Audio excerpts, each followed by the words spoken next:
Today we're going to be talking about how to deal with final contacts between children and birth family as a foster carer. Hello and welcome, my name is Sarah and I am a solo foster carer here in the UK. I've been a foster carer for about just over 3 years now, and I have fostered a number of children and dealt with final contacts a few times now, and I wanted to talk about how we handle that as foster carers and kind of what to expect, because it can be a very sort of daunting thing to go into if you haven't done it before. Before we get into that, on my last video, which was all about foster care no-nos, things you can't really do as a foster carer with the children, I had a giveaway to win a resource that I've made for foster carers to make a life story book for their children. If you want to have a little look at it, I will link it down below in the description. But the winner of that resource is Jill Harper 1982. Thank you to everyone who entered, and congratulations, Jill. If you want to either reach out to me down below or DM me over on Insta and send me your private details, and I can shoot that email off to you with that resource. And I really hope that it is useful to you when you are creating that life story book for your children. Also, you may have noticed my t-shirt. I created this design myself. If you fancy getting your hands on it, I will put it down below in the description. There's a few other designs as well that you can check out. But let's get into the topic of final contacts. Like I say, it's something that I have done before and there's no getting around it. It is a very difficult time. Of course, as a foster carer, we're kind of the least important ones in this. I'm not gonna try and in any way put foster carers' emotions on the same level as the birth parents, because of course it's not. What these parents are going through is horrific, and whatever the journey and however that we've got to this point, at the end of the day, this is a final contact. It possibly is the last time that they're ever going to see their child, and as foster carers we just have to have a huge amount of empathy for that. It's a terrible time. So how it would usually work is, once the decision has been made that it is going to be adoption, that return to parents is not something that is deemed fit and safe for the child, then we've got that adoption order. Contact will start to be reduced. Say the child has been seeing birth mum and dad for maybe twice a week. We'll reduce it to once a week, then once every fortnight, then every month, until we find suitable adopters, and then we'll put in that final contact. Of course, it could be that that can move very quickly, and of course it could take longer. You could have a few monthly visits before it finally does come to an end, or it could be that it's kind of we have to sort of rush through that process because we find adopters really quickly and we want the child to move as quickly as possible. In terms of when this last contact will happen, it should happen quite a little bit before the child meets the adoptive parent. So we've got the adoption order, we've started to reduce contact, and personally, and this is just a personal, I would say at least a couple of weeks before we start the bridging, because we don't really want a child having last contacts with parents like 1 week and then the next week we're starting bridging, which is when they meet their adopters and we sort of transition them over to living with the adopters. We don't want those like really close. We want, I would say, at least a couple of weeks, because the child will have their last contact with their birth parents before the adopters meet them, before they meet the adopters. So yeah, a couple of weeks, last contact, so we have a couple of weeks and then at least a couple of weeks and then start bridging. As a foster carer, you should be given a plan of what the reduction, well, you need a plan to be able to take the child to the contacts, but you'll be given a plan on what the reduction of contact is, when it is, what the plan is for the child, that this will be the last contact. Obviously you'll be told when the last contact is, and parents will obviously be informed as well. I have never done final contacts with a child that really has much understanding of what's going on, so it's difficult for me to kind of comment from my own, well, I can't comment on from my own personal experience of that. If you have had experience when a child does know, maybe a slightly older child who has understood that this is the last time maybe they're seeing mummy and daddy, maybe comment down below how that goes, how you handled that, because whilst I do talk about that with the younger children, it's not something that I really feel that they do understand. So that will be interesting to get other people's perspectives and stories from their experience. So if you have them, please do leave them down below. So you have the final contact date, you know when it's going to happen. I would say it's always nice to take a little gift for parents. I've asked a few different foster carers about kind of what they do and what their opinion is on this. So I'm going to tell you first off what I kind of do. It changes a little bit depending on the child and the family, but I generally would make like a hand print or footprint card or some sort of gift with the child's hand and footprint in. Or it doesn't have to be a card, but some sort of gift with a child's handprint and footprint in. If it's a card, get the child to draw like a little picture in the card. I then, once we've done the card, if it is a card or if it's a hand, whatever it is, once we've had the physical item, and then get the child to, if they're old enough, maybe like to hold it and take a photo of them holding it, and I get that printed out and I give that to the parent alongside the handprint footprint gift. I will link down below a blog post that goes along with this video that's got some ideas and some links to some things that I have used in the past, or things that I may be thinking of using or other people have recommended to me, if you are kind of coming up to that position and want some ideas. In terms of handprint and footprint cards and stuff, if you just Google like handprint cards for mum, dad or you know, whoever it's for, there's loads of ideas. In the past I've done like superhero ones with like a hand and a footprint. I've done like butterflies and flowers and all sorts of different things. I try to think about something that maybe is more personal for the family. So like if dad and child have something that maybe they used to do together, or something that dad would talk about. It depends on what sort of relationship you have, of course, with the parent, and if you've got any of this information. But like I mentioned, the superhero, dad, you're my superhero. If the dad is like really into Marvel or something, that could be a really nice one. Or I've seen like some fishing ones for dad, like if the dad's really into fishing or something. So you can kind of personalise it a little bit to their interests if you want. I always get the child to kind of write like however old the child is. Even if they were a baby, I'd get the child to like hold it whilst they hold the pen, and I held their hand whilst they sort of wrote inside like a little message. And again with that, I try to personalise it a little bit, in terms of if there's any sort of little phrase or thing that the parent says to the child or something, I try to put something like that in the letter, so it is more personalised rather than just to mum, from whoever. Try and make it a little bit more personalised. So with photos, I always try to give parents lots of photos, and I guess it depends on what you have been doing throughout the time. You've maybe been giving them sort of all the photos you've been taking, so they've just kind of got all of that stuff. If not, or even if you have been, maybe you could make a photo book. There's loads of services now where you can just where you can upload some pictures and get like a nice photo book that you can give them, or you could just print photos off. Like they have them at supermarkets now, where you can just print off photos and stick them in an album. If you wanted to do it digitally, you can just put them maybe onto a flash drive.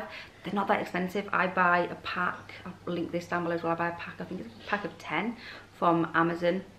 Just a little like USB flash drives. When a child moves on, wherever they go, I always put on all the videos and all the photos that I've taken of them whilst they've been with me, and pass that on to wherever they're going, whether that's back home or adoption or long-term foster care, wherever that may be. I always pass on all of the stuff onto this little USB stick. So you could do that for parents, pass on a little USB stick with videos and photos on. There's obviously loads of photo gifts and things you can get these days if you felt that was appropriate.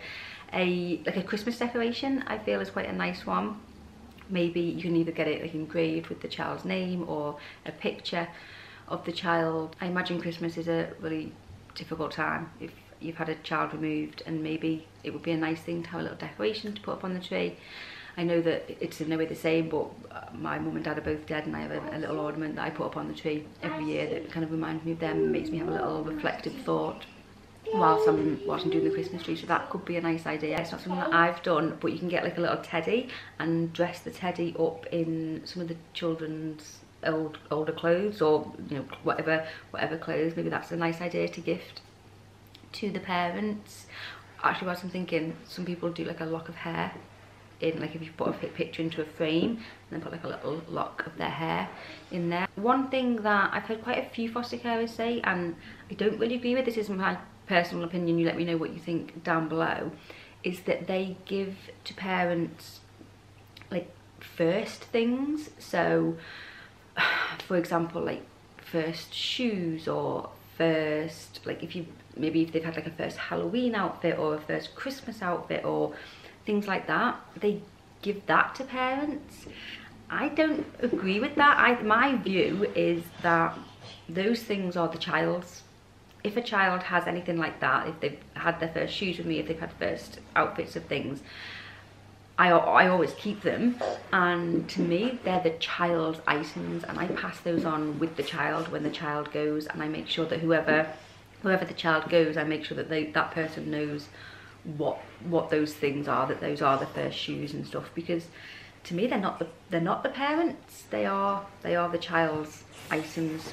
I know that I have got like my baby box of things. I've got my first shoes and like the little outfits and things that my mum saved.